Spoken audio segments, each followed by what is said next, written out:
दुख झेलना पड़े बेटी, ते मरे न निकल भी राधा, जिंदा निकल के कभी भी मत आवे बेटी। हाँ माँ। तो ये माँ बाप की मान सम्मान में कभी भी ठेस पहुंचत जान ले दे राधिका। माँ हाँ बेटी। आज ये तुम्हारी बेटी तुम्हारे घर में विदा होके जावत थी माँ। आज मुझसे जैसे बनी मैं ससुराल में वैसे खटा लूं, लेकिन कबू ससुराल के बाद लेके तक नहीं आती हूँ माँ।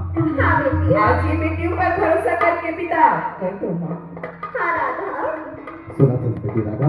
हाँ बाबूजी। देख बेटा, अरे बेटी जब अपन महंगे वाली थे तब अपन घर परिवार की इज्जत के बोझ अपन कंधा में होते राधिका।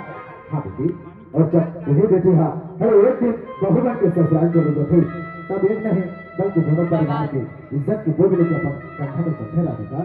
हाँ बेटा, अरे ताई तो आज नवा जिंदगी शुरुआत करे बच्चा हुआ था बेटी। हाँ बाबूजी। ताई की संगा हर कभी भी दुख मत दे राधिका, और जितना भी तो ससुराल में परिवार रहे बेटा तो वहाँ पर मैं ये समझ के अरे जब झगड़ा समझ के चले बेटी।